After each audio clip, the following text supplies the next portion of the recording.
Boa tarde, vamos fazer essa lista de hoje, né?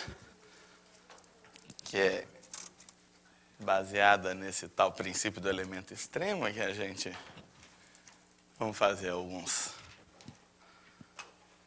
problemas relacionados com essa ideia de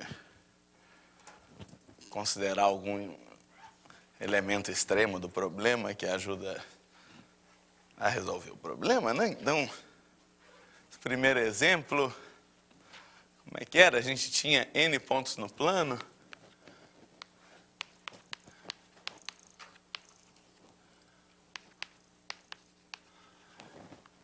E a hipótese dizia que, dados quaisquer 3 pontos nesse conjunto de N pontos, né, o triângulo formado por esses 3 pontos tinha sempre área menor ou igual a 1. Né? Para quaisquer 3 pontos.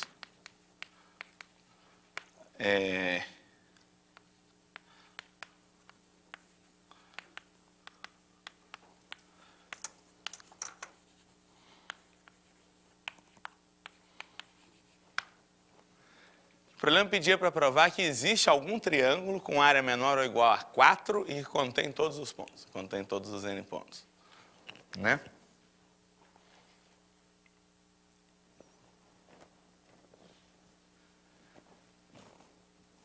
Bom, o que dizia a dica? A dica pedia para considerar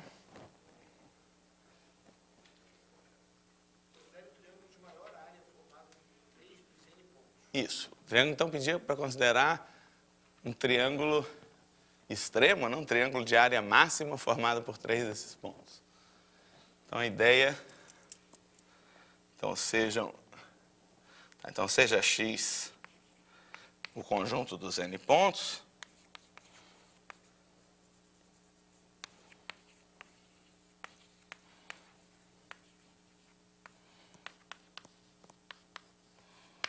Sejam A, B e C em X, tais que a área do triângulo ABC, que é menor ou igual a 1 por hipótese, né, é máxima. Quer dizer, a maior área possível de um triângulo formado por 3 pontos no conjunto X. Tá? E é menor ou igual a 1 porque a área de qualquer triângulo formado por 3 pontos no conjunto X é sempre menor ou igual a 1, que é a hipótese do problema. Né? E o que a dica pede? A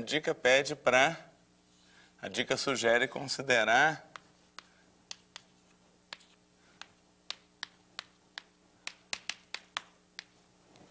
construir a partir do triângulo ABC um triângulo um pouco maior, né? O que diz a dica? Pegar um triângulo de área máxima. Pegar o triângulo de área máxima e construir um triângulo semelhante a ele que contém. Uhum. Como é que é o jeito mais natural de, dado um triângulo, você conseguir construir um triângulo semelhante a ele um pouco maior que o contém? Como é que a gente pode fazer isso? Isso, para traçar paralelas aos lados passando pelos vértices, né? Pode traçar uma paralela ABC passando por A, uma paralela AB passando por C e uma paralela AC passando por B, né? Então você vai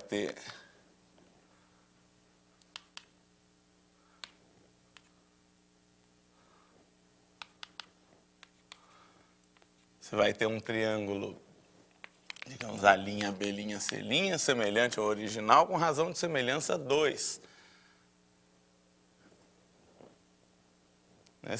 Esses triângulos A', BC, AB', C, ABC', na verdade, eles são todos congruentes. São todos congruentes ao triângulo original. A área desse triângulo A', B', C' é 4 vezes a área do triângulo original. E a afirmação é que todos os pontos do conjunto X estão dentro desse triângulo. A linha B', C'. Afirmação. Todos os pontos de X estão no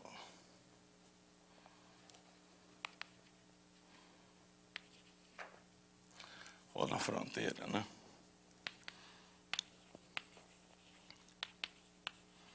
Do triângulo A', B', C', cuja área é 4 vezes a do triângulo ABC e logo é menor ou igual a 4. Então, para isso a gente pode argumentar por contradição, né? Se tivesse algum ponto do conjunto X aqui, por exemplo, vai ter um ponto aqui P. Se tivesse algum ponto do conjunto X fora do triângulo A', B', C', ele tinha que estar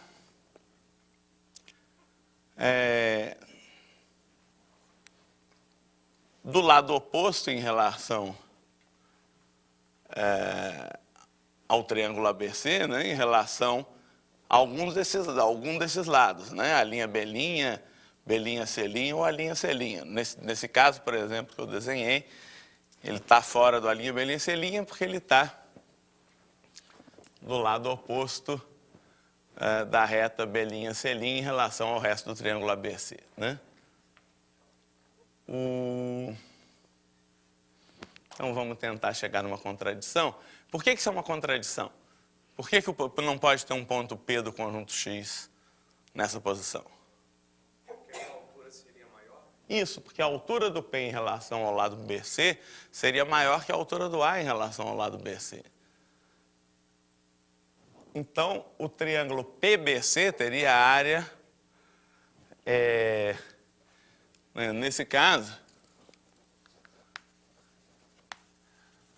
PBC, a área de PBC seria maior que a área de ABC, absurdo. Porque essa reta B', C', né, ela é paralela a BC, e todos os pontos dessa reta têm a mesma altura em relação à reta BC, têm a mesma altura do ponto A. E o ponto A tem a altura máxima em relação à reta BC, porque a área do triângulo ABC é máxima. Né? O ABC tem área máxima como triângulo formado por 3 pontos do conjunto X. O B e o C estão no conjunto X. Então, o A é o ponto do conjunto X que está o mais distante possível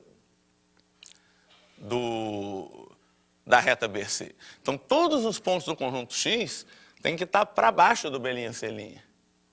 Analogamente, se você olha para a reta AB e olha para a reta B', todos os pontos do conjunto X têm que estar para cá.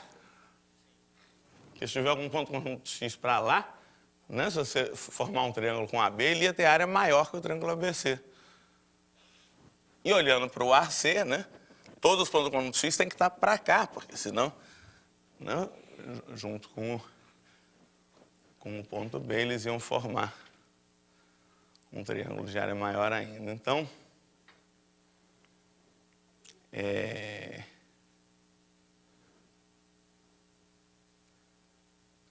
a gente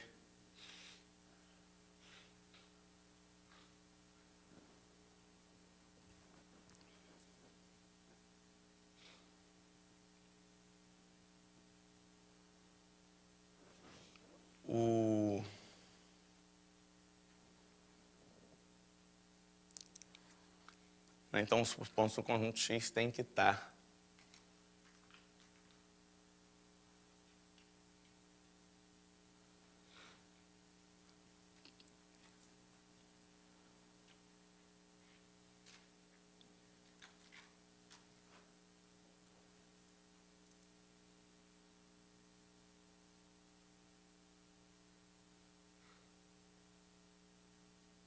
dentro desse triângulo, né, que tem área.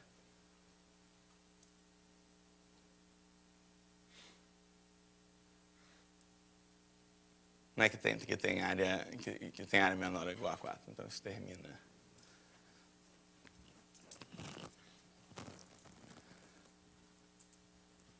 Isso termina a prova. Muito bem.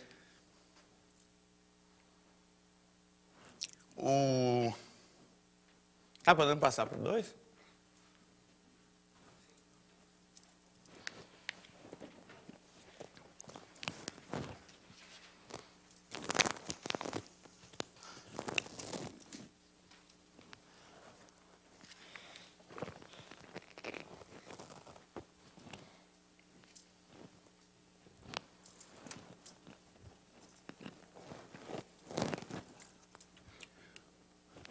O 2 diz que a gente tem N pontos azuis e N pontos vermelhos no plano, né?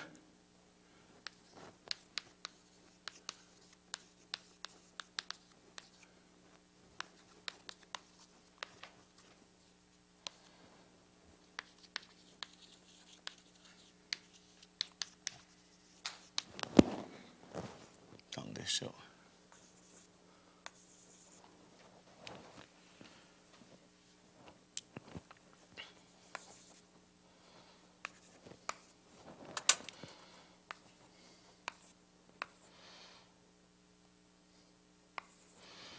Sei lá, eu fiz um desenho com N igual a 4, mas... O problema manda provar que é possível ligar os pontos azuis aos pontos vermelhos por meio de N segmentos. Então, existem N segmentos.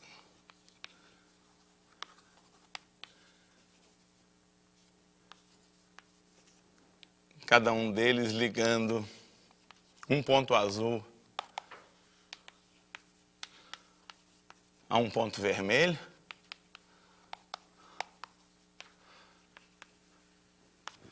Todos disjuntos. Quer dizer, você consegue N segmentos que não se cortam, segmentos todos disjuntos, cada um deles ligando um ponto azul a um ponto vermelho. Como é que a gente consegue isso? Os N pontos podem estar em qualquer lugar, qualquer posição. Andar tudo misturado. Então, à primeira vista, isso parece complicado, né? Estão todos embolados, assim, como é que você vai conseguir ligar? N pode ser 7 milhões, pontos podem estar todos embolados, assim, você vai ter que ligar todos, conseguir 7 milhões de segmentos, ligando 7 milhões de pares de pontos lá no meio, sem que nenhum segmento intersecte nenhum outro.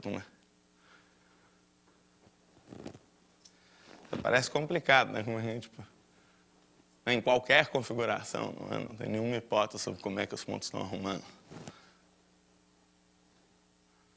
À primeira vista parece difícil para burro, né?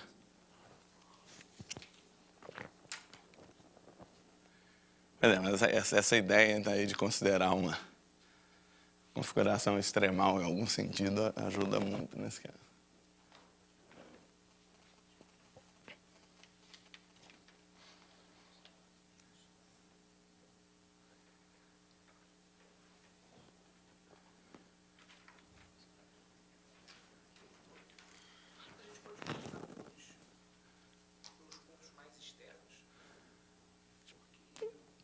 Poderia tentar, mas os pontos mais externos são poucos, né?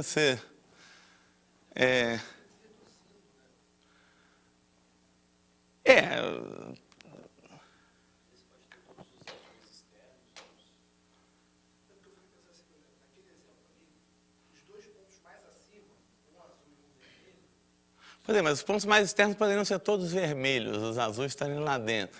E poderia estar misturado, poderiam estar os azuis externos todos na esquerda, os vermelhos externos na direita, os caras misturados. Tem muito caso, né? Tem muita configuração possível, você ia ter que analisar um monte de casos. Eu acho que qualquer solução que você vai descrever um algoritmo de como que você vai fazer, vai ser necessariamente muito enrolada, não sei.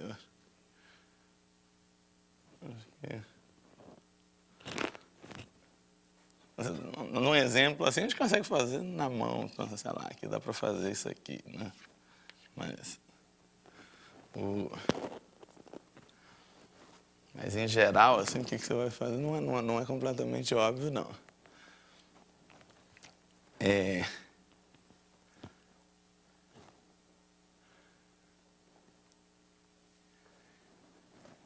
o truque é que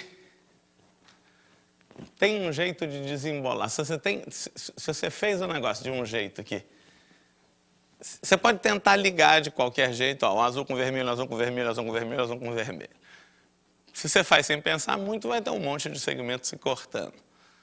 Mas você pode tentar desembolar a coisa. Supõe que você tem um par de segmentos se cortando. Olha lá.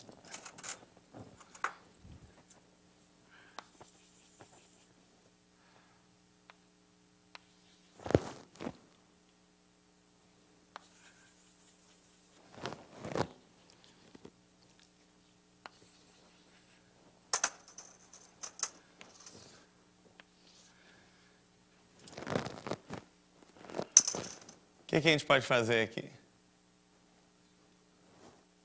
gente pode ligar esse com esse e esse com esse, né? E o que melhorou se você trocar os segmentos brancos pelos amarelos? Bom, melhorou que ele agora não se cortam mais, mas o que mais que melhorou? Tem uma quantidade que melhorou. A distância, a soma dos comprimentos dos segmentos melhorou. Ficou menor. Por que ficou menor? Um quadrilátero você pode imaginar dois triângulos, né? Esse aqui e esse aqui. Isso aqui, esse segmento é menor que a soma desses lados, pela desigualdade triangular. Né? E esse segmento amarelo é menor que a soma desses lados pela desigualdade triangular. Portanto, então, deixa eu você dar nomes para os pontos, sei lá. A, B, C, D, X, né? AC é menor que AX mais CX, BD é menor que BX mais DX, portanto, AC mais BD é menor que AX mais DX mais BX mais CX, isso é igual a AX mais DX é AD e BX mais CX é BC. Então, AC mais BD é menor que AD mais BC. Quer dizer, a soma desse segmento, dos tamanhos desses segmentos amarelos, quando você tem um cruzamento, se você desfaz o cruzamento, você não só desfaz o cruzamento, mas você diminui o tamanho, total, a soma dos tamanhos dos segmentos. Né?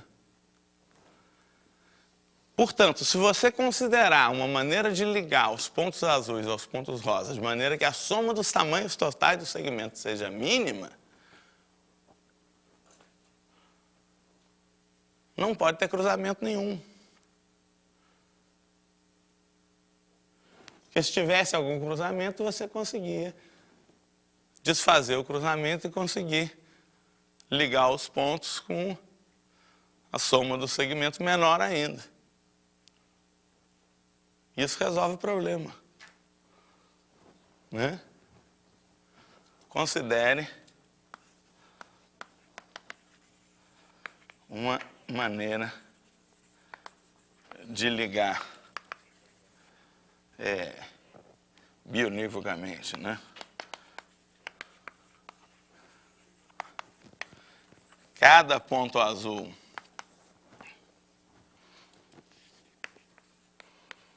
a um ponto vermelho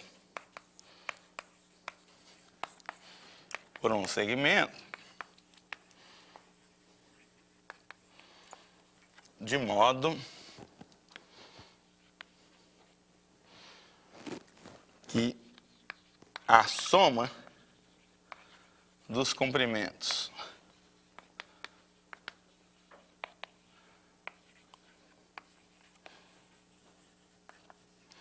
dos segmentos formados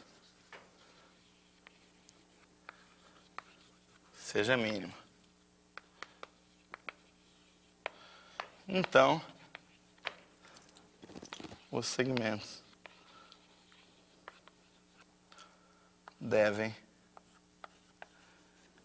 ser todos disjuntos.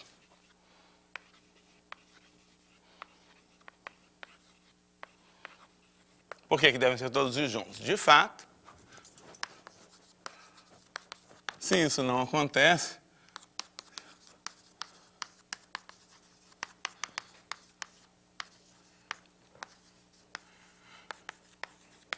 existe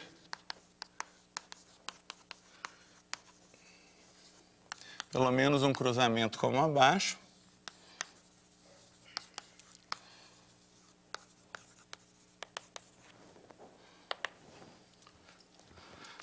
e é possível,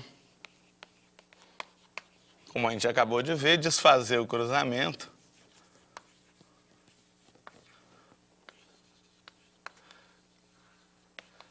quer dizer, obtendo outro jeito de ligar os pontos azuis aos pontos vermelhos, né? Diminuindo a soma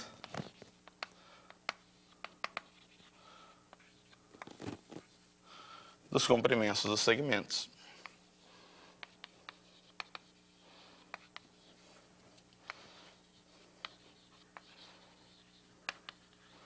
Absurdo, né? Porque a gente está supondo que a soma dos comprimentos dos segmentos já era mínima, você não pode conseguir uma menor ainda. Você continua ligando todos os pontos azuis a todos os pontos vermelhos. Só que em vez de ligar o A, o D e o B ao C, você está ligando o A, o C e o B ao D. Mas continua usando todos os azuis, todos os vermelhos. Tá?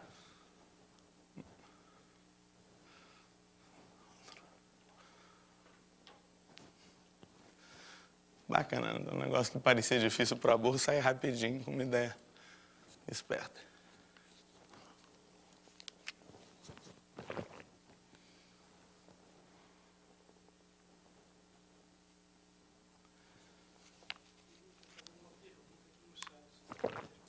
Ah, legal. Vamos ver.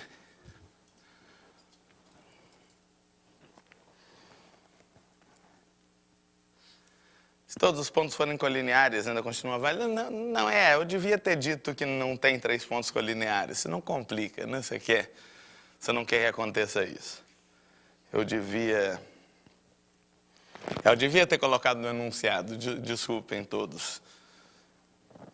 Não tem muita. Se os pontos forem colineares, a questão não faz muito sentido, você quer ligar pares de pontos. Eu devia ter colocado no enunciado. A gente gostaria de supor nessa questão que não tem 3 pontos colineares, né? Você tem esses 2n pontos azuis e vermelhos no plano, 3 a 3 não colineares, né? Nesse problema, certamente vale a pena supor que não há 3 pontos colineares. Tá?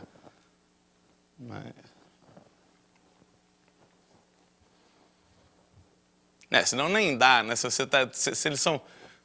você permite qualquer coisa, tem pontos colineares, por exemplo, você tem numa reta, tem 2 pontos azuis e 2 pontos vermelhos. Como é que você vai ligar cada azul? Você pode ligar esse azul aqui com o vermelho, mas aí aquele azul lá da ponta com o vermelho da ponta, não tem como ligar um com o outro sem passar por cima desse segmento. Não faz muito sentido.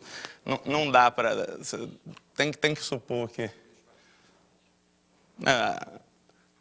O objetivo do... Então, eu deveria ter assumido desde o início que nesse problema não há 3 pontos colineares. Perdão. Vamos lá.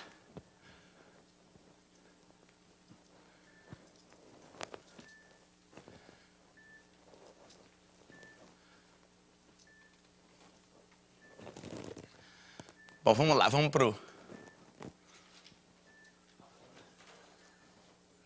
o 3, né? O que diz o 3?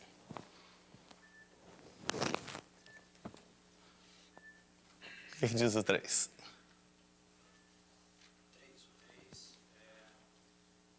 Seja uma função definida do Z2 pelo natural, Uhum. então uma função de f de x, y, Uhum.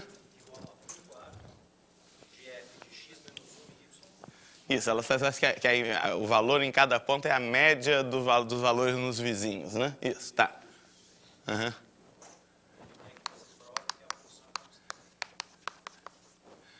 Aqui, f de xy é 1/4 de f de... Isso.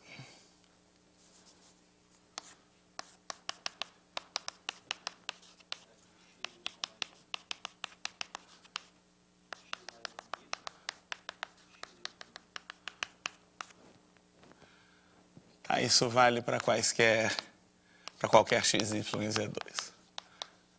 O problema é provar que f é constante.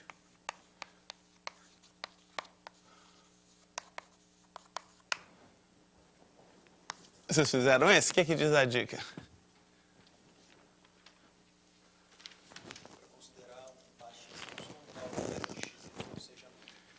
E aí, o que acontece com esse ponto?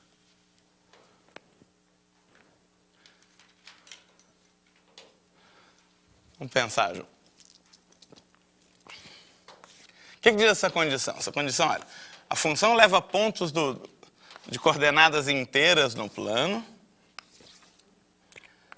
em números naturais. Para cada ponto de Z2, então tem aqui o 0, 0, 1, 0, o 0, 1, 0, menos 1, 1, 1, 0, 2, 1, 2, 2, 0, assim por diante.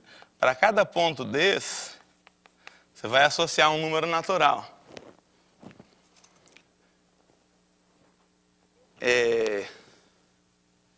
E a condição é que em cada ponto, o valor da função é a média dos valores nos 4 vizinhos. Tá? Muito bem.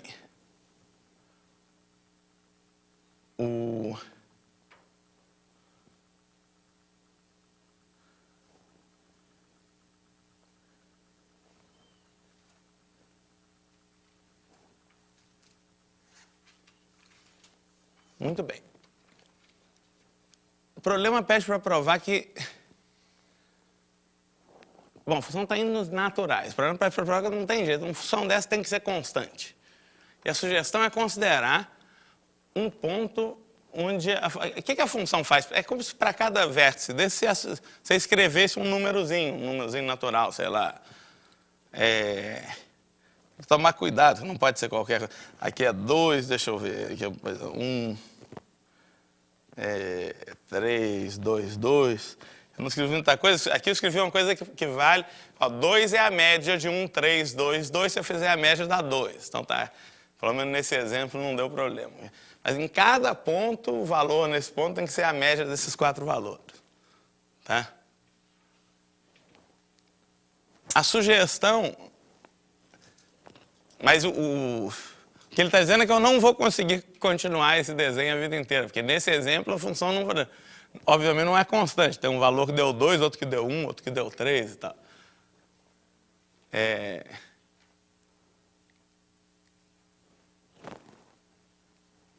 Está dizendo que se eu for tentar continuar esse negócio, eu não vou conseguir, em algum momento vai dar contradição. Ele diz que qualquer função dessa tem que ser constante. É claro que toda função constante satisfaz isso, em qualquer ponto é a média dos vizinhos, que é sempre a mesma coisa, né?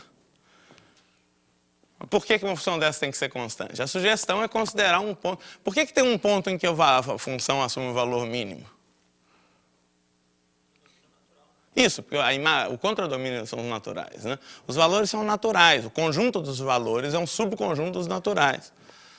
Todo subconjunto não vazio dos naturais tem um menor elemento. Né? Esse é o princípio da boa ordenação, da boa ordem. Tá?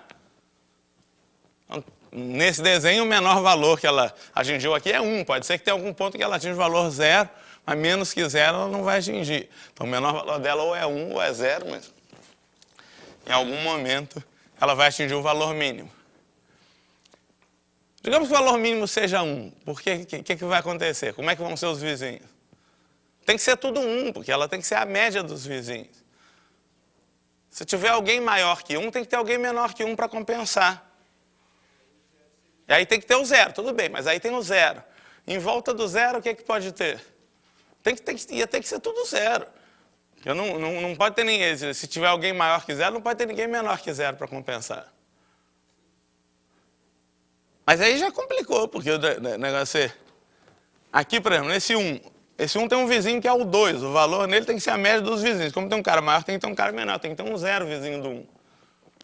Mas esse 0 tem que ser a média dos vizinhos. Já tem um vizinho que é 1, que é o maior. Tem que ter um cara menor para... Já complicou, não dá. Né? Então,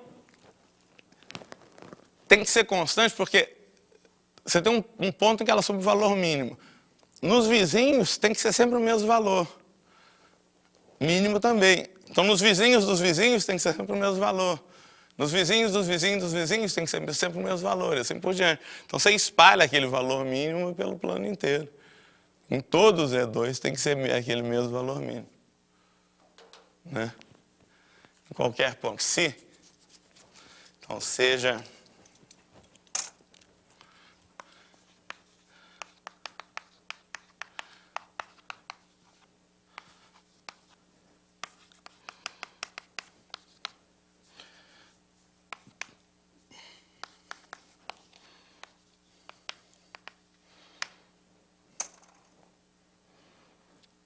Deixa eu chamar de estrela essa condição. Deixa eu chamar de K o valor de f de x, y mínimo nesse caso. Pela condição estrela, f de x menos 1, y igual a f de x, y mais 1. Né? Devemos ter é igual a f de x mais 1, y igual a f de x, y menos 1 igual a k. Então esse valor mínimo k, ele se espalha para todos os vizinhos. Né? Como você pode...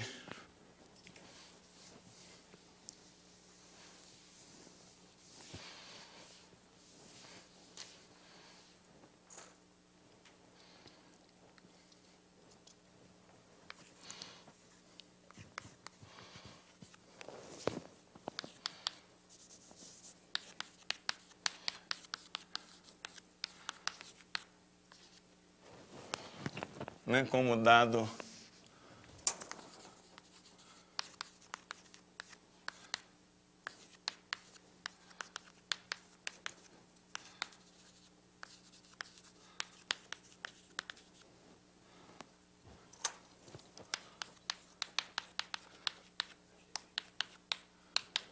uma sequência finita, né?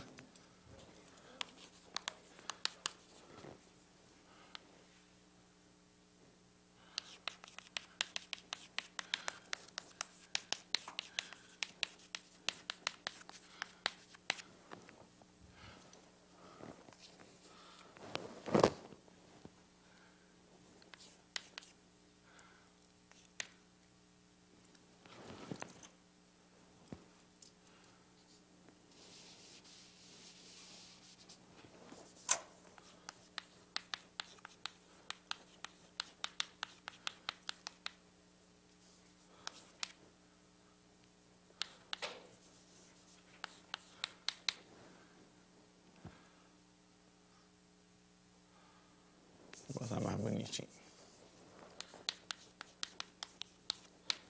Então tem esse ponto XY, onde você assume o mínimo. Né? Eu estou dizendo que vai ter uma sequência, dado qualquer ponto em Z2, você consegue ligar ele a esse ponto inicial XY, em que o F é mínimo, por uma sequência de pontos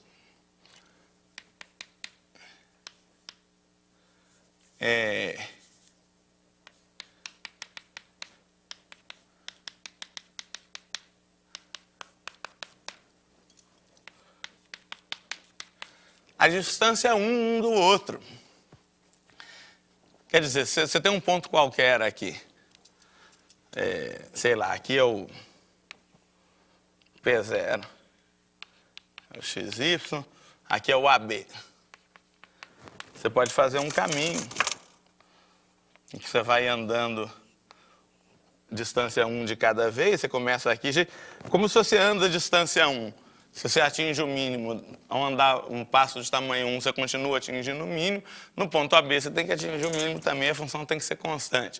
Isso quer dizer que, como você está em todos esses pontos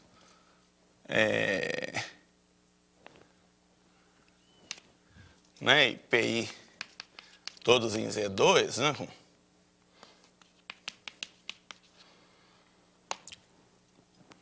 Né?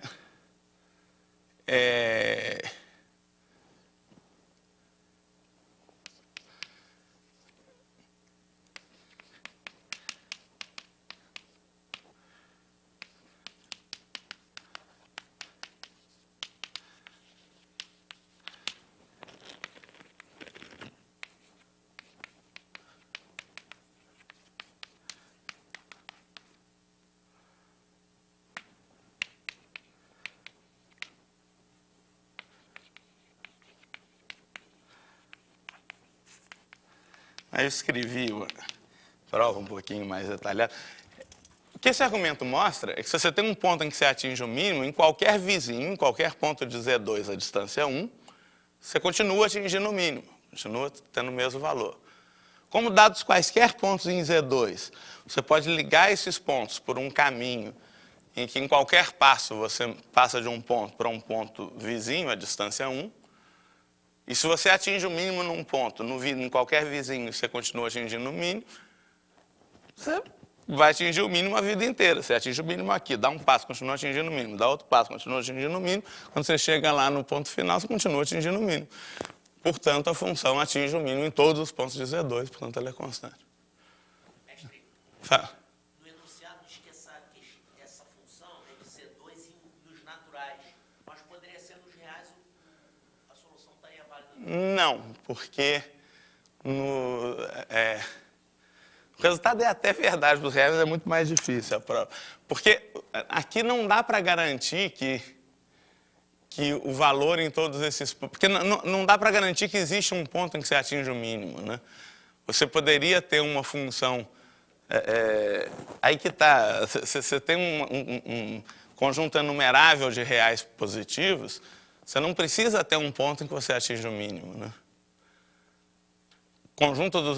Você pode ter uma sequência de números reais, por exemplo, a sequência xn igual a 1 sobre n. Não tem nenhum ponto em que você atinge o mínimo, né? x1 é 1, x2 é meio, x3 é 1/3, x4 é 1. Você se aproxima do zero, quanto maior o n, mais perto do zero, mas você nunca atinge o zero. Você não tem nenhum ponto em que o valor da sequência seja mínimo. Agora, se os valores são naturais, você garante que tem um ponto em que o valor é mínimo. Se os valores são reais, não. Se os valores são reais positivos, não dá para garantir, quer dizer, tem um ponto onde o valor da função é mínimo. Então, esse negócio, pega um ponto onde o valor é mínimo, que foi decisivo para a gente resolver o problema, não dá para você começar o argumento, né?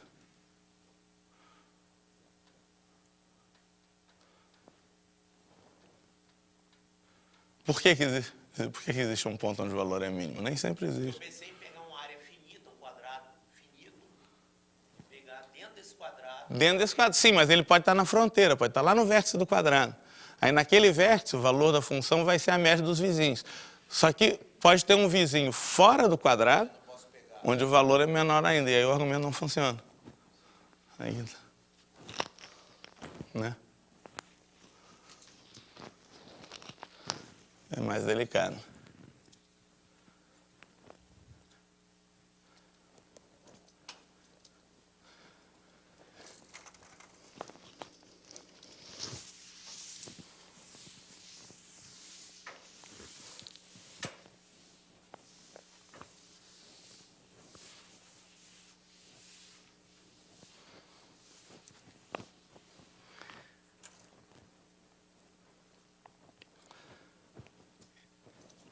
Falando das coisas, eu acabo esquecendo de dar os créditos direito das coisas. Esse problema de que eu falei na sexta, né, dos círculos, tem um monte de círculo tangente, tangente reta, é um problema clássico, são os famosos círculos de Ford.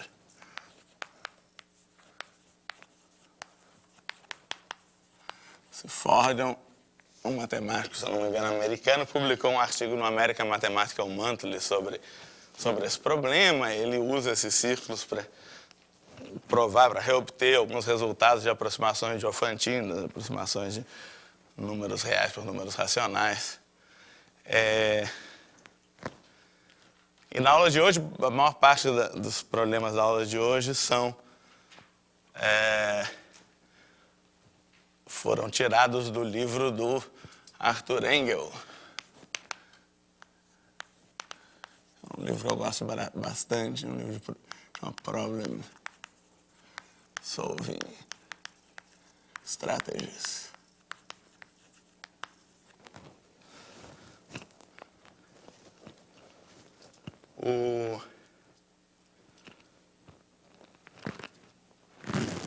Bom,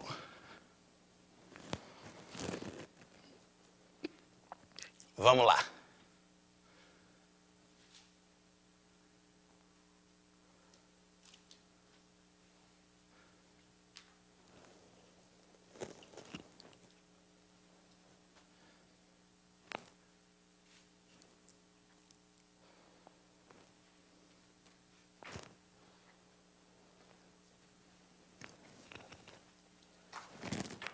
Muito bem.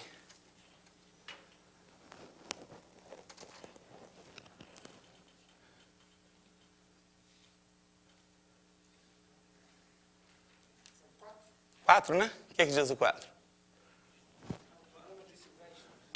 Ah, pois é, esse é um problema muito clássico. Foi proposto, acho, no fim do século XIX, 1893, numa revista, por esse Sylvester.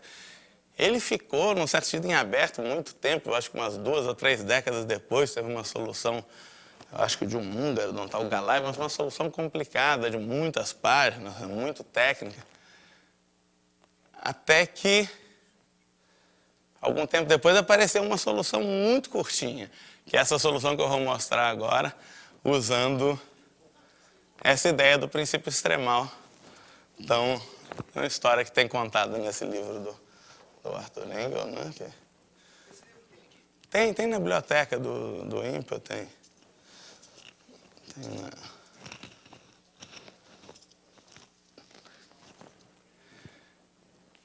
Então, como é que é a ideia? A ideia é que... Então, vamos lembrar do problema, né? Você tem um conjunto finito de... Bem natural, muito bonito. Você tem um conjunto finito de pontos. Então, vocês... aproveitando o curso para mostrar alguns problemas clássicos, né? Como esse do círculo de Ford, esse problema de Sylvester, né? Esses problemas, como esse do círculo de Ford, ele na verdade não foi feito para ser resolvido, foi feito para ser apreciado, né?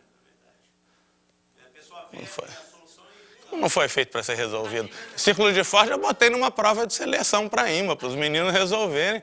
E resolveram, né? O negócio teve uns 3 ou 4 meninos que resolveram. A gente botou os meninos que tinham que resolver para classificar para a Olimpíada Internacional de Matemática. O negócio dá para fazer. Né? O cara que descobriu primeiro, mas viram um problema. Os caras... Aí as ideias, quer dizer, o sujeito descobre a ideia pela primeira vez, ela não, depois as ideias ficam populares e a gente ensina e você passa a poder usar, misturar com outras coisas.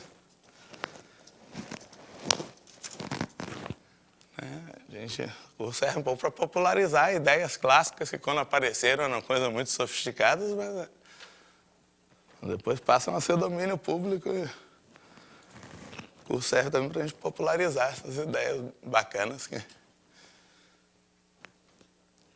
Mas vamos lá.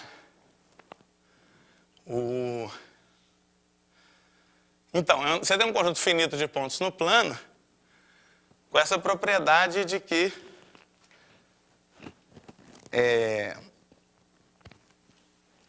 dados 2 pontos, né, se você olha para a reta que passa por esses 2 pontos, então tem um terceiro ponto, né, do conjunto nessa reta. Então não tem jeito, os pontos do conjunto têm que estar todos numa mesma reta.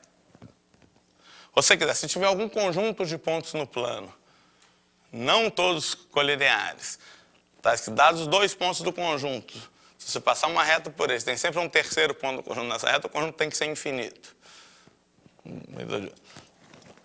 Então suponha, por absurdo,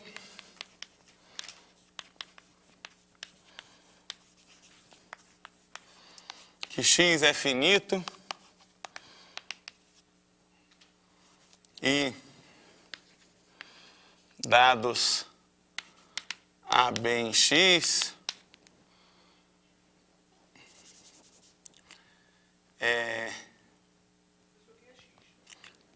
x é um subconjunto de R2.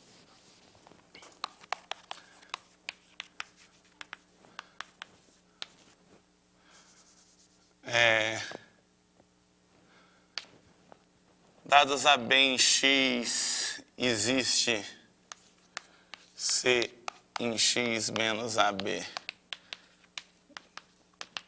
Tal que A, B e C são colineares.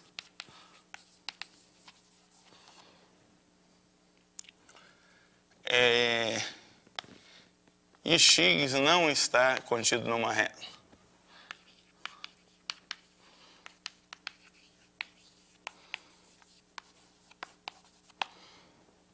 Então, seja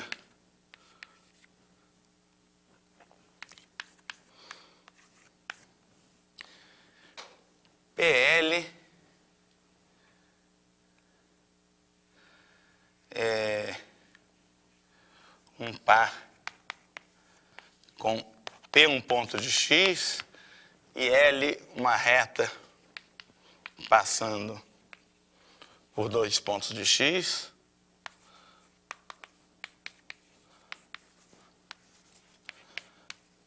Com P não pertencente a L, quer dizer, então L não passa por P e a distância de P a L mínima. A distância de P a L é mínima desde que, dado que positiva, né? Positiva mais mínima. Claro, se P estiver em L, a distância vai ser zero, mas não vale, né? De todas as distâncias entre ponto e reta, você considera todas as retas passando por 2 pontos de x e todos os pontos fora dessas retas. Não vale pegar um ponto dentro dessa reta. Pegar ponto de x fora da reta.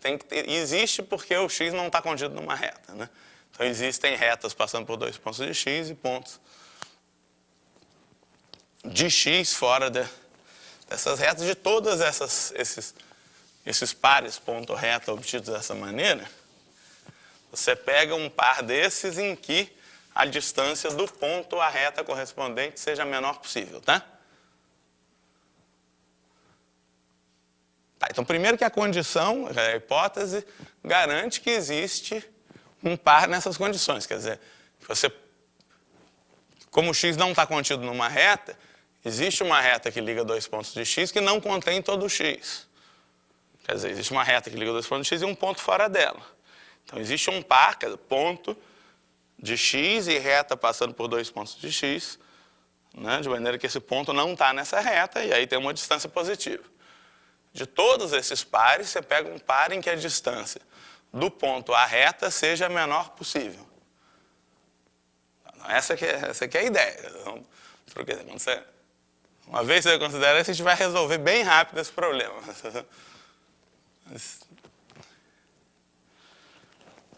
Então, tem aqui o P e tem aqui a tal reta L, que tem lá 2 pontos aí, sei lá. Ela passa por 2 pontos do conjunto X.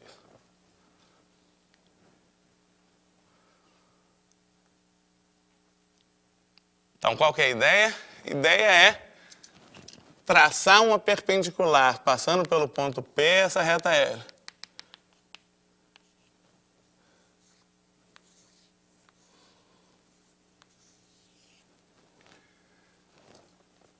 Qual que é a hipótese do problema? Sempre que você tem uma reta passando por 2 pontos de x, tem um outro ponto de x. Então tem 3 pontos de x nessa reta. O outro está em algum lugar, não sei para cá ou para cá, sei lá. Então tem 2 pontos de x no mesmo lado aqui do ponto P. Digamos que a figura seja essa. Você vai formar um triângulo, ou retângulo, ou obtusângulo, tipo esse aqui, PBC, olha aqui.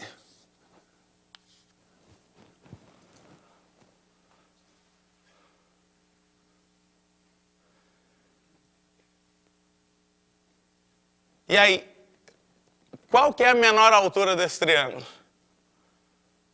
Qual que é o maior lado desse triângulo? Portanto, qual que é a menor altura desse triângulo? Em relação a qual vértice? Em relação ao vértice B. Lado vezes a altura é constante, né? Dá sempre a área do triângulo. Metade da área, né? O dobro da área, desculpa. Então, triângulo, a área do triângulo, a base vezes a altura sobre 2. Então, se você... A menor altura corresponde ao maior lado, né? O maior lado desse triângulo corresponde ao maior ângulo. Se o triângulo é retângulo ou é obtusângulo, o maior ângulo é esse ângulo que é maior ou igual a 90. Como tem 2 pontos do mesmo lado aqui da projeção, ou desse lado ou do outro, tanto faz, né? Se for desse lado eu vou pegar os dois desse lado, você vai montar um triângulo que é retângulo ou obtusângulo. E, portanto, você vai conseguir, né, a altura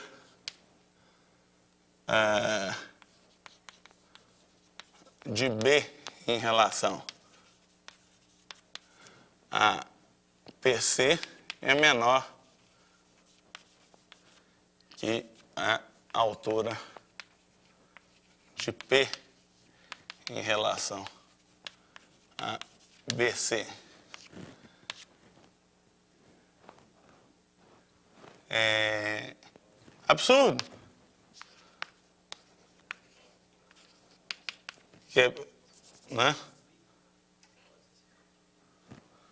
Né? Logo, quer dizer, logo a distância de B à reta PC é menor que a distância de P à reta L. Absurdo.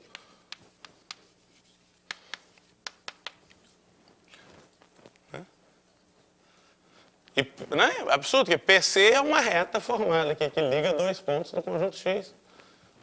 Né? E B é um ponto do conjunto X. Então eu consegui outro ponto do conjunto X, outra reta, ligando dois pontos do conjunto X, de maneira que a distância fosse menor, positiva e menor ainda.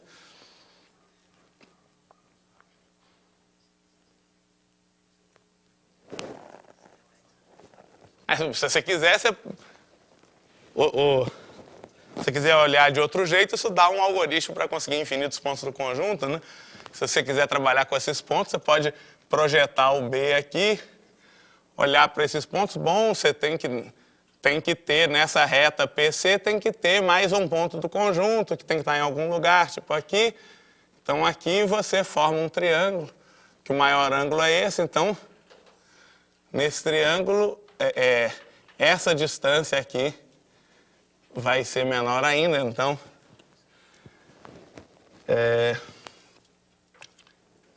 você vai ter um novo par aqui com distância menor ainda, aí você vai ter uma outra reta, outro ponto e outra reta com distância menor. Você consegue infinitos, uma sequência infinita de pontos com esse argumento, uma sequência de ponto reta com a sequência de distâncias cada vez menor. Mas de qualquer jeito você tem uma contradição imediatamente, considerando a menor distância, você consegue uma distância entre ponto e reta estritamente menor com esse argumento, que é diretamente uma contradição. Né? Usando o fato.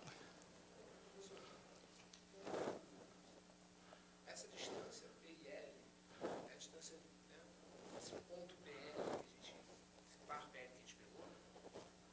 Eu estou vendo a distância de P até uma reta L, né? Esse ponto P, de todos os pontos que existem nesse X, é a menor que existe. É a menor distância possível entre um ponto de X e uma reta formada por dois pontos de X.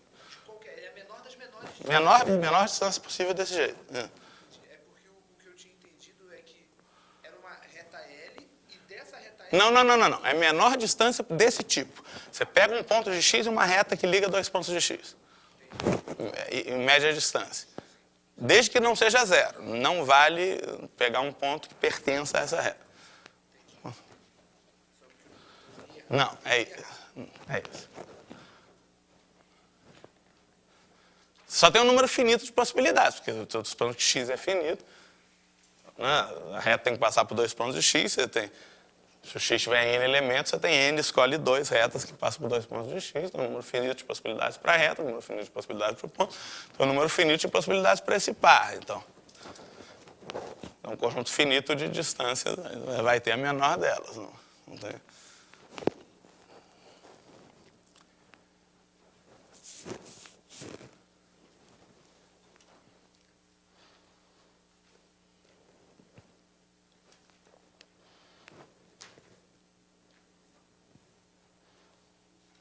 Intervalinho para tomar uma água e já volto.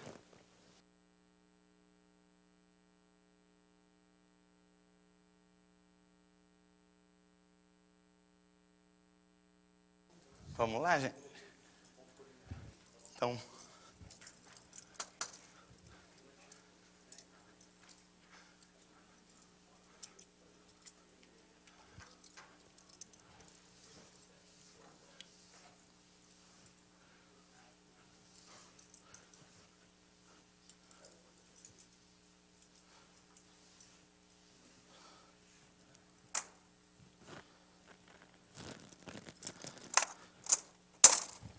Vamos fazer o 5. O 5 é um resultado do Fermat.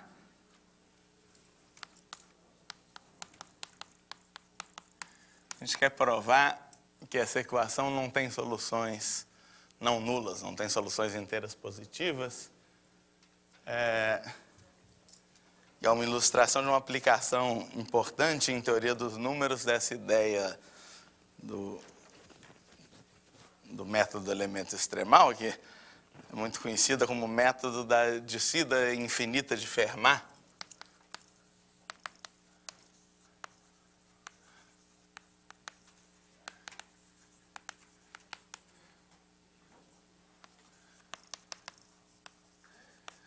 Você considera, em geral, sobre equações em números naturais, em que você considera uma solução mínima. Muitas vezes, para provar que uma certa equação não tem solução, e aí você supõe que tem uma solução, você considera uma solução mínima, e aí você consegue uma solução menor ainda da mesma equação, e acaba chegando num absurdo, né? Então, suponha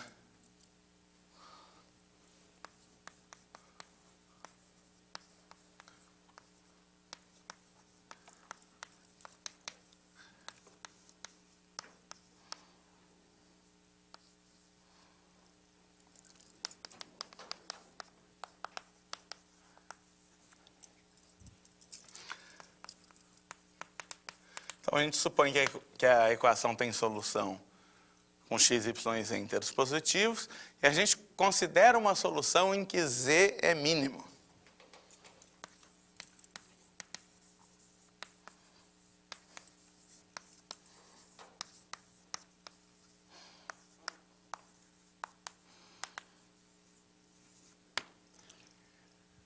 A primeira coisa que a gente vai ver é que, nesse caso, x, y e z são primos entre si.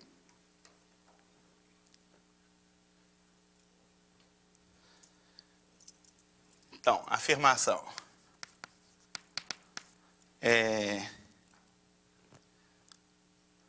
O MDC entre, por exemplo, entre x e y é 1. Bom, de fato, se existe P'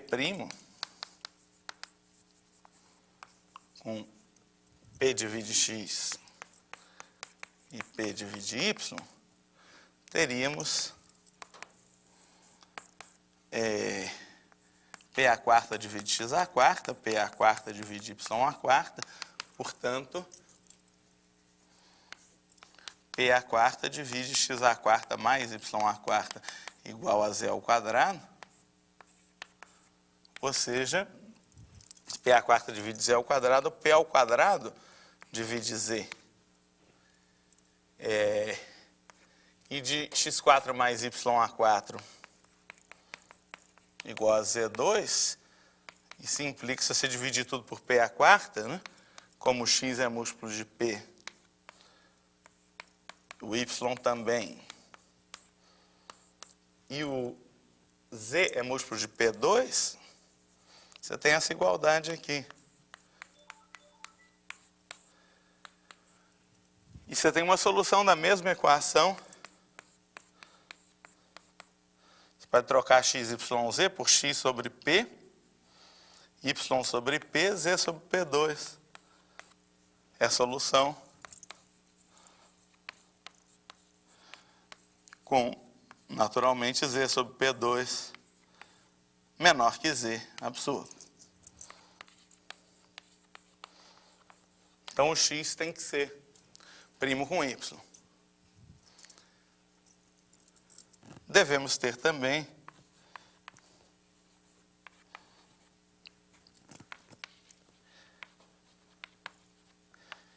o x' com z. Se tiver algum fator primo, né?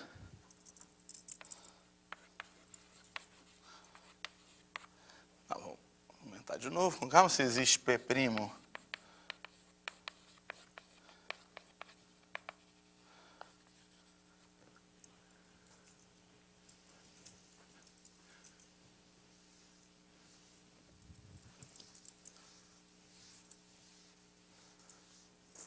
né, que divida x e que divide z. Então, o P divide Z2 menos x4, que é y4, e, portanto, P divide y absoluto. P é primo, né? Analogamente.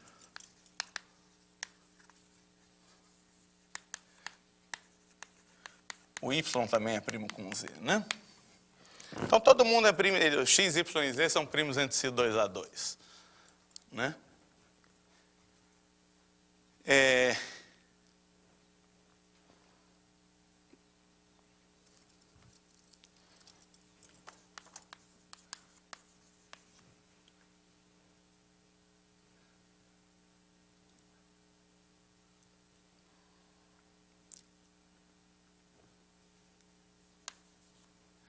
Por outro lado, se você tem uma solução dessa equação, você pode escrever essa igualdade assim, né? x2 ao quadrado mais y2 ao quadrado igual a z ao quadrado. Você, em particular, vai ter uma solução da famosa equação pitagórica A2 mais B2 igual a C2, né? Então, você pode considerar... Bom, considere a equação... para usar a notação usual do Pitágoras, a equação B2 mais C2 igual a A2, com todo mundo primo entre si, com MDC de AB igual a MDC de AC igual a MDC de BC igual a 1, né? A gente vai querer descrever um pouco como é que tem que ser as expressões de A, B e C para que você tenha essa igualdade, né? Você tem uma espécie de fórmula que descreve como é que tem que ser o A, B e C, que não é muito difícil de obter fatorando esse negócio. Primeira coisa, a gente pode descobrir coisas sobre a paridade de A, B e C, né? Por exemplo, B e C não podem ser ambos pares.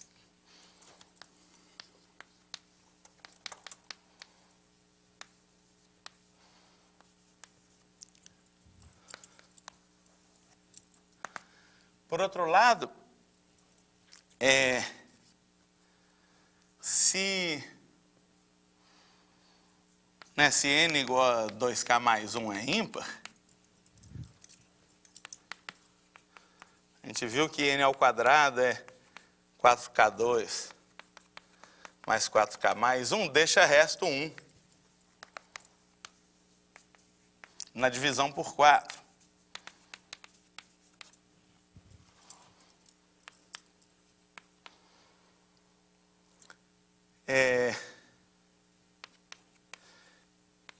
E se n é par, naturalmente,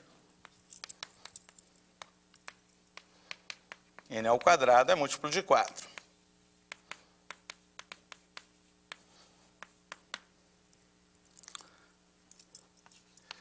Assim, a soma de 2 quadrados só pode deixar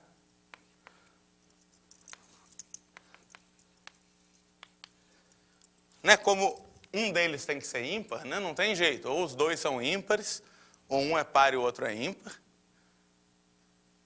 Se um é par e o outro é ímpar, a soma dos quadrados vai deixar resto 1 na divisão por 4. Se os dois são ímpares, a soma dos quadrados deixa resto 2 na divisão por 4.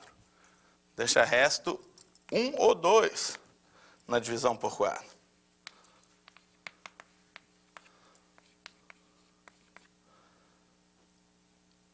Mas, como tem que ser um quadrado perfeito, né?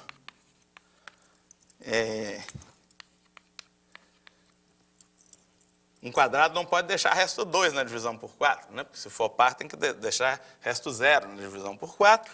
Então, B2 mais C2 deixa resto 1.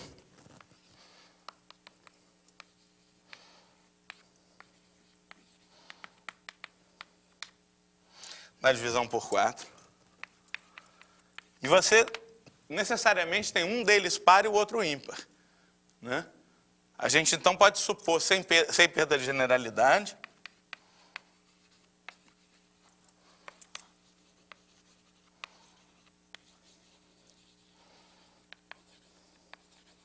B par e C ímpar. Muito bem.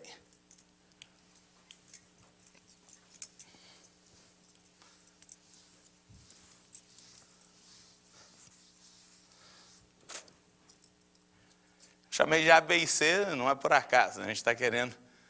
Pode supor que esses caras são lados de um triângulo retângulo, né? Um triângulo retângulo de hipotenusa A e catetos B e C. Supõe que os lados têm comprimentos inteiros e primos entre si, 2A2, estão querendo caracterizar esses triângulos, né? A gente viu que a gente pode supor então que B é par e C é ímpar. E a gente pode fatorar. A gente tem C2 é A2 menos B2, isso fatora, né? Isso é A mais B vezes A menos B. A mais B e A menos B, de fato, vão ser primos entre si, porque se alguém divide A mais B e A menos B, esse cara vai dividir a soma, que é 2A, e vai dividir a diferença, que é 2B. E, portanto, ele divide o MDC entre 2A e 2B, que é 2, porque o A e o B são primos entre si, né? MDC já B é 1. Mas A mais B é ímpar, porque A é par e B é ímpar. Desculpe, porque B é par e A é ímpar, né? Porque B2 mais C2 é ímpar, né? O B é par e C é ímpar, então B2 mais C2 é ímpar, então A2 é ímpar, A é ímpar. A é ímpar e B é par, portanto A mais B é ímpar. Logo, D igual a 1. Então, esses caras, A mais B e A menos B, são primos entre si.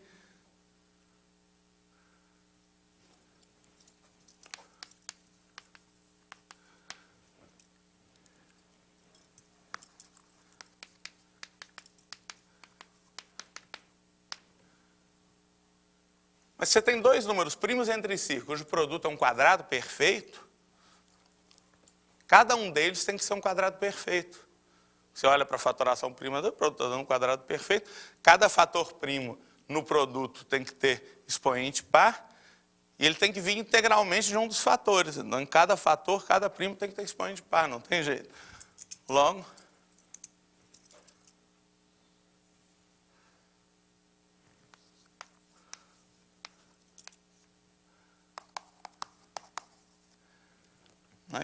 como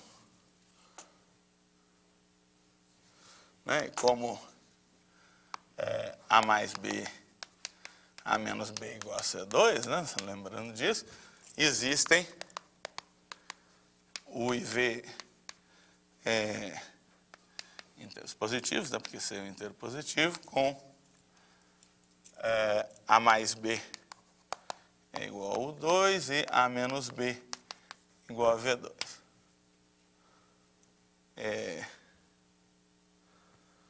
Bom, na verdade, com U e V ímpares, né?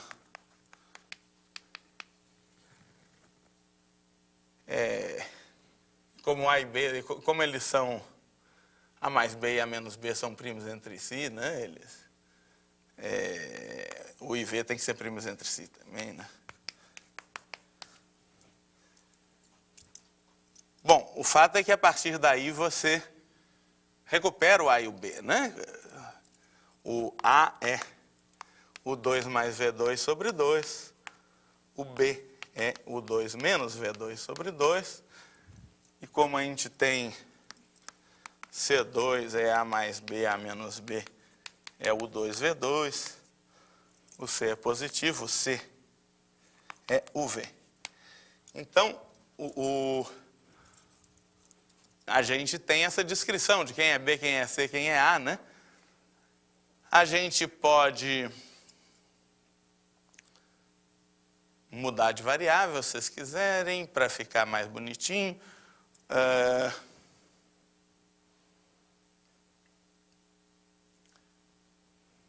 Talvez KL, se você escrever... Né, para tentar matar esse sobre 2, talvez.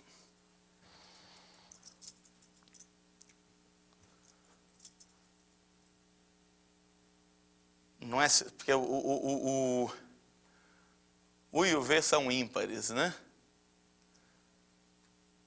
Então tem essa condição do I e o V são ímpares, a gente sabe que o B é par, a gente poderia, talvez,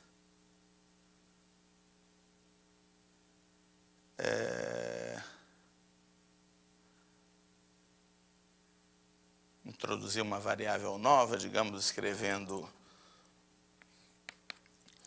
U é igual a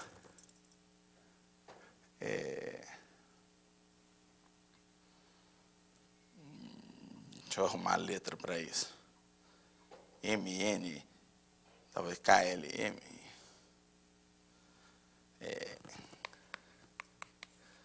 K mais L, talvez V, K menos L, né? Porque o B é positivo, o U é um pouquinho maior que V. K menos L, não fazer uma coisa assim. Com essas variáveis, as expressões com um pouquinho... Isso aqui serve só para matar o 2, quer ver? Se você usa essas variáveis, K2 mais L2 mais K2 menos L2, vai ficar simplesmente assim, só com essa mudança de variável. Né? Isso corresponde a tomar o quê? Né? O K simplesmente vai ser U mais V sobre 2, né? Que é inteiro, porque o U e o V são ímpares. O L vai ser U menos V sobre 2. E eles são primos entre si, porque o U e o V são primos entre si. São inteiros primos entre si, com K maior que L. Tem paridades distintas, né? Só para o U e o V serem ímpares, né? KL tem paridades distintas, o que não importa muito. Mas o fato é que com essas novas variáveis as expressões ficam ligeiramente mais bonitinhas. Deixa eu botar M. Não, tá bom, KL.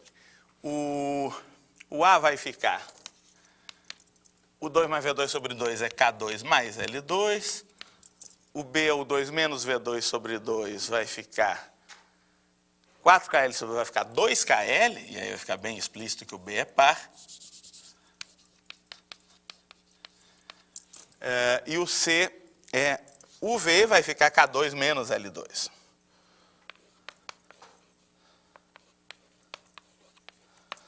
Né? E é ímpar porque eles têm paridades distintas. Tá, então tem essa expressão muito simpática para a solução geral. Né? Você sempre pode escrever essa solução nessa forma. E, de fato, dá uma solução que você tem essa identidade. K2 menos L2 ao quadrado, mais 2KL ao quadrado, igual a K2 mais L2 ao quadrado, que é fácil de verificar. E todas as soluções primas entre si vão ser dessa forma, da equação pitagórica. Muito bem, a gente vai usar isso, porque uma solução dessa equação de Fermat, em particular, vai ser uma solução da equação pitagórica. Mas uma solução da equação pitagórica em que tanto B quanto C são quadrados perfeitos. Né? Então, no nosso caso, o x2 vai ser K2 menos L2 e o y2 vai ser 2KL. Né?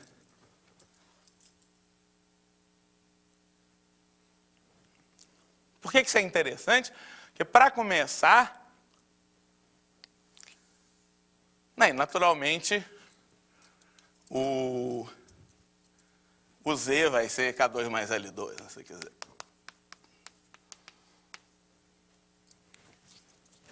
Mas, para começar, aqui você tem uma outra equação pitagórica. Né? X2 mais L2 igual a K2. Olha só.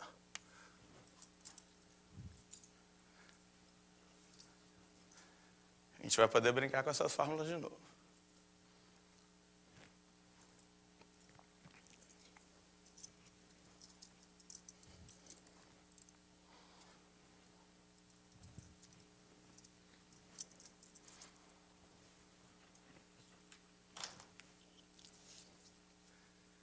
Muito bem.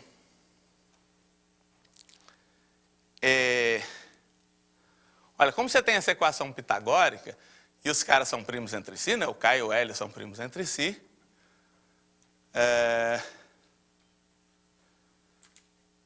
Tudo tem que ser primo entre si. Se tiver um fator comum de dois deles, tem que ser fator do outro também, né? Como o K e o L são primos entre si, vão ser primos com X. A gente vê que isso implica que o K é ímpar, né? Aqui, em princípio, a gente só sabia que K e L têm paridades distintas, mas o K é ímpar e o L é par. Portanto, o X é ímpar. Né? K é ímpar, o L é par, eles são primos entre si. Desse Y2 igual a 2KL, né? Como o K e o L são primos entre si, o K é ímpar e o L é par, segue que o K é um quadrado perfeito, né?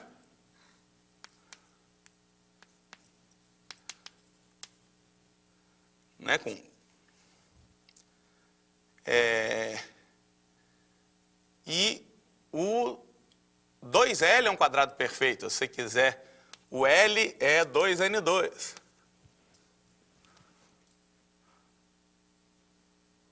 Né? Para o produto dá um quadrado perfeito. O K é primo com L, 2KL é um quadrado perfeito. Quer dizer, o K é primo com 2L, o produto é um quadrado perfeito. K é um quadrado, 2L é o quadrado de um número par. 2L é tipo 4N2, então L é tipo 2N2. Né? Mesmo tipo de argumento de antes, sempre. Só que a gente tem, de novo, esse mesmo tipo de fórmula que a gente teve para o A, B e C, a gente vai ter para o X, L e K, né? A gente vai ter que arrumar outras letras. Vamos ver, tipo UVW, né?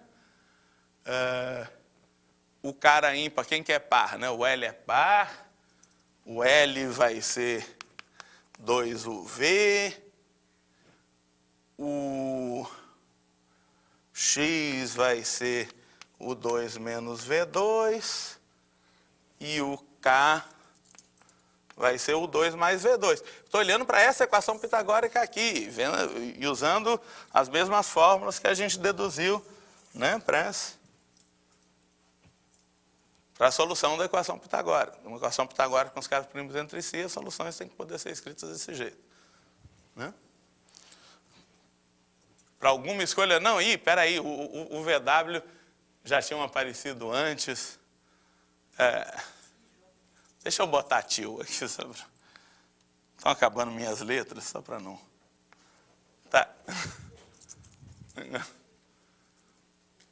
Tá bom. Tá bom?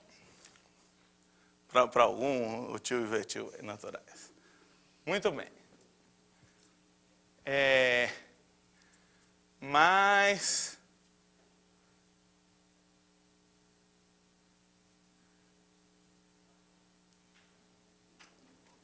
Mas a gente não quer se perder demais, né? O que a gente quer? A gente gostaria de provar que esse negócio não tem solução, a gente vai querer chegar numa equação do mesmo tipo que essa, só que com os caras menores, né?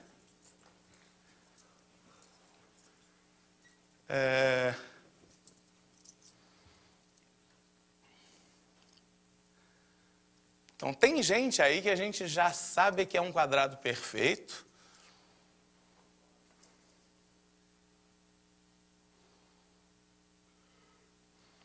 Por exemplo, o K é um quadrado perfeito.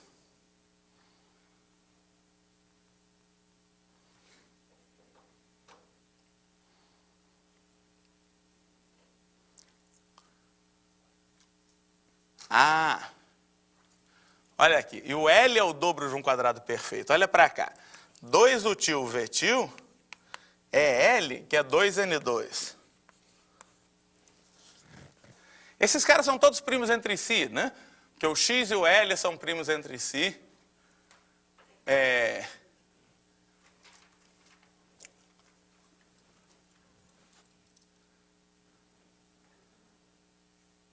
Né? O K e o L são primos entre si, então eles são primos com o X também. Né? Se tiver algum fator comum, por exemplo, do K com o X, vai ser fator comum com o L. Né? O K, o L e o X são primos entre si. Portanto, o til e o vetil são primos entre si, né? MDC de o til vetil é 1. 2 o til vetil é L, que é 2N2. Portanto, o til vetil é um quadrado perfeito. Portanto, o til e vetil são quadrados perfeitos. Vocês tinham sugerido outras letras, como é que era? W eu ainda não usei, né? Não, mas tem letras bonitas. T e W eu ainda não usei. Então, existem T e W os positivos, está escrito o til é T ao quadrado e vetil é W ao quadrado, né? Certo? Vou ver se vocês concordam. E por outro lado, o K é M ao quadrado. A gente tem essa igualdade. Olha só, o T à quarta mais W à quarta é o til ao quadrado mais vetil ao quadrado. O til ao quadrado mais vetil ao quadrado é K. Só que o K é M2. Olha lá, tem um K à quarta mais outro K à quarta que dá um quadrado. Isso é exatamente o tipo de equação que a gente tinha no início. Só que esses caras são menores. Por que o M é menor que o Z? Esses caras são todos muito menores, né? O M é menor ou igual ao K, que é menor que o... Né? O K é a raiz quadrada do M.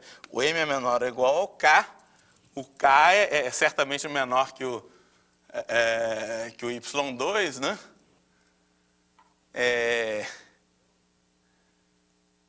K é menor que o Y2. E o Y2 é menor ou igual a Z, né? Então o M é estritamente menor que Z. Absurdo. E acabou. Porque quem faz o papel do Z aqui é o M. Você tem uma nova solução da equação. Né? O TWM é a nova solução.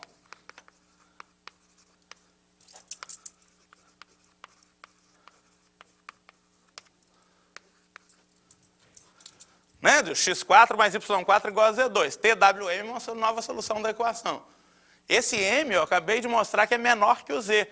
O M é no máximo K, o M é a raiz quadrada de K, né? Menor ou igual a K.